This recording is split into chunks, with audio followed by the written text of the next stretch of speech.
this idea of me plus. Yeah. I wonder if you can elaborate, what does me plus mean? So if you go back to the economics, we're really good, I think, at helping ourselves in the present day. So we know what makes us happy in the moment, but very often the things that we have to invest in to give our future selves a better future, we don't often do. So what I like people to do is to think about where would they like to be if it all worked out. So if they threw out, loss aversion, if they threw out fear of failure, where will they actually end up being? And have that be their me plus.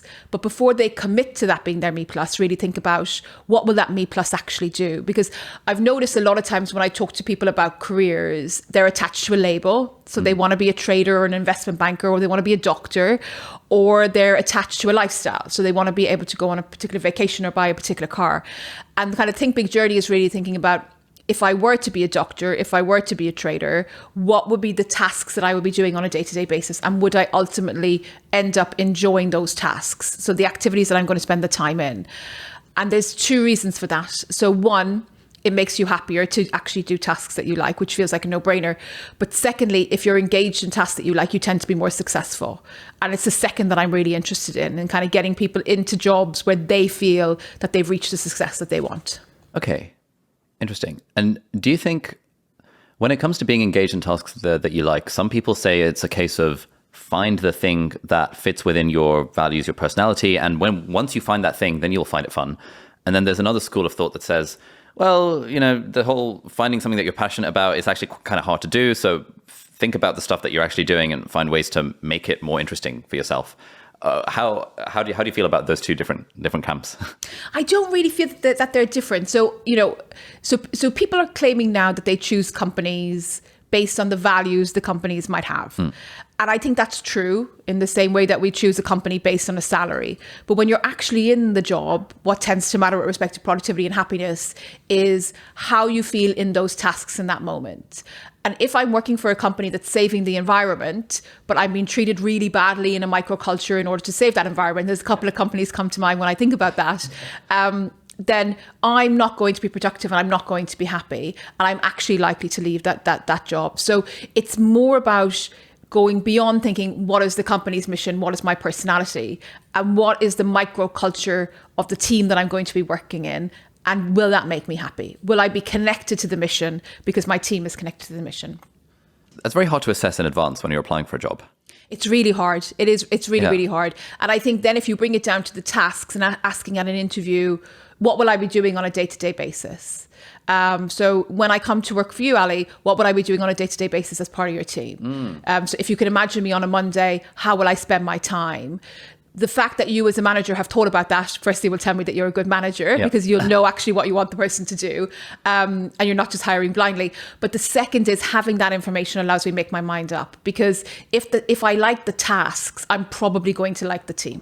Okay. Yeah, that's very interesting. So that was a big part of the message that I took away from the Me Plus stuff. And the way it manifested in my life when I read it, I was thinking, okay, let's engage with this. Like, what does Me Plus look like? And initially I was thinking, I'd really like to have 6-pack abs.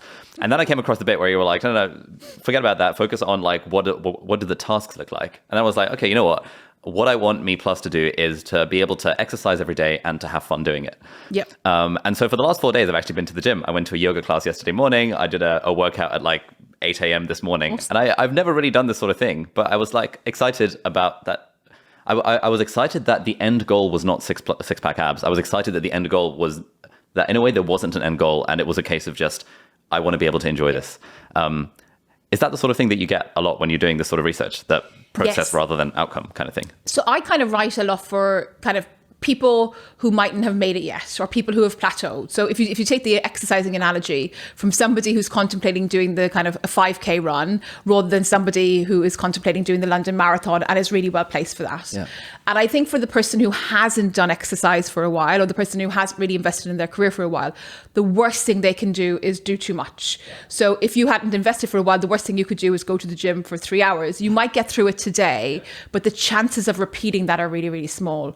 And I think kind of one of the big powerful messages underlining Think Big is whether you're focused on your health or whether you're focused on your career, it's those small actions that you take today will determine yourself in 2 years' time, 3 years' time, and 4 years' time. And actually by throwing out the idea that you're going to reinvent yourself in 30 days is really, really powerful, because you're much more likely to stick to it. You know, you can accomplish an extraordinary amount in 12 months, very little in, 12 minutes or, a very short period of time. I've been making videos semi-themed around productivity for the last 4 years, and a big chunk of the advice boils down to consistency and just showing up and taking small actions repeatedly, and in a way not really worrying so much about the ultimate goal.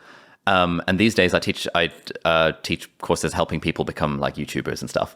And the way you become a successful YouTuber is you just make 1 or 2 videos every week for the next 5 years.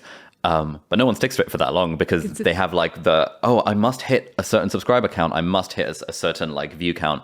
And my view on this is that having in a way, those outcome metrics, the ones that are outside of our control, are kind of unhelpful, especially at the start of a journey. Do you have any thoughts on that point?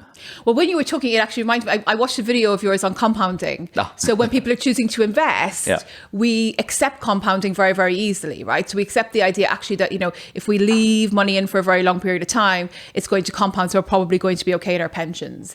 And it's exactly the same here when it comes to your career, those very small things that you're going to do today. And I asked for a commitment of 90 minutes a week, which for most people, regardless of how pressurized you feel, is very, very possible.